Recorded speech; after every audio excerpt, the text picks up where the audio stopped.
আসসালামু আলাইকুম রহমতুল্লাহি ওয়া বারাকাতুহু। প্রিয় দর্শক, আশা করি সবাই ভালো আছেন। দীর্ঘ অনেক দিন পর ঢাকা শহর আসলাম। এখন ঢাকা শহর থেকে আবার বিদায় নিয়েও চলে যাচ্ছি সেই চাঁদপুরে। এখন আমি বাহাদুর শাহ পার্কের কাছ থেকে রিক্সা নিয়েছি, যাব লালকুটি ঘাটে, যেখান থেকে চাঁদপুরের উদ্দেশ্যে লঞ্চ ছেড়ে যায়। তো বাহাদুর শাহ পার্ক থেকে সরাসরি লালকুটি ঘাটে যেতে বাংলা বাজারের উপর দিয়ে যে সড়কটি আছে, এই সড়কটি আজকে আমি আপনাদেরকে এক্সপ্লেন করব। এই সড়কের আশেপাশের যে জিনিসগুলো আছে এগুলো আপনাদেরকে দেখাবো। কেমন লাগে অবশ্যই কমেন্টে জানিয়ে যাবেন, এবং ভালো লাগলে অবশ্যই ভিডিওটি শেয়ার করে অপরকে দেখার সুযোগ করে দিবেন। তো বাহাদুর শাহ পার্কের কাছ থেকে আমি একজন মামাকে নিলাম। আপনারা দেখেছেন যে মামা কিভাবে রিক্সা চালাচ্ছে। পায়ের রিক্সা নিয়েছি, মোটর রিক্সা ছিল না। মামা অনেক কষ্ট করে আমাকে নিয়ে একেবারে লালকুটি ঘাটের দিকে এগিয়ে যাচ্ছিল। রাস্তার দুই পাশে দেখলাম বিভিন্ন প্রোডাক্টের দোকান। এখানে গাড়ির বিভিন্ন পার্টস থেকে শুরু করে ঔষধ সহ, কিতাবাদি সহ সকল জিনিসের সমারোহ বলতে পারেন এই জায়গাটা। ভবনগুলো অত্যন্ত পুরাতন, এবং তারগুলো ভবনের আশেপাশে যেভাবে জড়িয়ে আছে, দেখলে মনে হবে যে শত বছর পুরনো কোনো ভবন কিংবা শত বছর পুরনো কোনো একটা এলাকা এটা। রাস্তার দুপাশে সারি সারি গাড়ি যাওয়া, মানুষের চলাফেরা করা, বিভিন্ন মালবাহী গাড়ি দেখা, মানুষের হাঁটাচলা, সত্যি ঢাকার সেই পুরনো স্মৃতি মনে পড়েছে।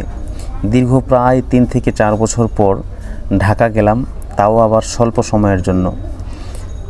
তো যাই হোক, ঢাকায় এসেছি আলহামদুলিল্লাহ অনেক দিন পরে, ভালোই লেগেছে অল্প সময়ের জন্য আসার পরেও। তো আমি এখন যে সড়ক দিয়ে যাচ্ছি, এই সড়কেই কিন্তু আপনারা দেখতে পারবেন বাংলা বাজারের যেই কিতাবের দোকানগুলো আছে, যেখান থেকে সারা বাংলাদেশের কওমি অঙ্গনের যত কিতাবাদি আছে সেই কিতাবগুলো এখান থেকে সংগ্রহ করা হয়। শুধু কওমি অঙ্গনই না, সব প্রতিষ্ঠানেরও এই কিতাবাদি বই পুস্তক এখানে পাওয়া যায়। সামনে গেলে আমি আপনাদেরকে দেখাবো। রাস্তার ডান পাশে কিতাবের বড় যে স্টল, ইসলামিয়া লাইব্রেরি, সেই ইসলামিয়া লাইব্রেরির দোকান কিন্তু এখানে বিদ্যমান আছে। এবং এখানে আমি গিয়ে দেখলাম মাদ্রাসার শত শত ছাত্ররা কিতাবাদি কিনছে, বই পুস্তক কিনছে, এবং ওড়াতে করে, টুরকিতে করে কিতাবাদি বহন করে গাড়িতে উঠানো হচ্ছে এবং গাড়ি থেকে নামানো হচ্ছে। এদিকে দেখছেন এই সড়কটাতেও কিন্তু গাড়ির যে সিরিয়াল, তাতে বোঝাই যাচ্ছে যে মানুষ এখন খুব যাতায়াত করছে। আমি যে সড়ক দিয়ে যাচ্ছিলাম, এই সড়কটাতে কিন্তু প্রচুর জ্যাম লেগেছিল। কিছুক্ষণ পরপর রিক্সাওয়ালা মামা তার গাড়ি থামিয়ে দিচ্ছিলেন। তার কারণ হচ্ছে রাস্তার বাম পাশে মেইন হল খোদা হচ্ছে এবং সেগুলোর মধ্যে কাজ হচ্ছে। কাজ হওয়ার কারণে গাড়িগুলো আগের মতো সুন্দর করে যেতে পারছে না। আগে যেরকম সড়ক দিয়ে গাড়িগুলো যেত এবং সড়কের মধ্যে জায়গা না পাইলে সাইড কেটে অন্য জায়গা দিয়ে চলে যেত, কিন্তু এখন সেটা পারছে না। ওই মেন হলে কাজ হওয়ার কারণে, ডাস্টবিনের কাজ হওয়ার কারণে, ওই ড্রেনের কাজগুলো যদি না হতো তাহলে এত জ্যাম লাগতো না। তো এই বিভিন্ন জায়গায় এরকম থেমে থেমে দাঁড়িয়ে থাকতে হয়েছে। এই যে এটাই হচ্ছে কিতাবের জগতে ঐতিহাসিক বা ঐতিহ্যবাহী একটি প্রতিষ্ঠান ইসলামিয়া কুতুবখানা। ইসলামিয়া কুতুবখানার কিন্তু অনেক কিতাবাদি আছে। আপনারা দেখছেন যে এখানে মাদ্রাসার ছাত্ররা কিতাব খুলে খুলে দেখছেন, আর এই যে ওড়া দিয়ে বা টুরকি দিয়ে কিতাবগুলোকে নামানো হচ্ছে, ব্যান দিয়ে বহন করে মাকতাবার মধ্যে বা লাইব্রেরির মধ্যে নেওয়া হচ্ছে।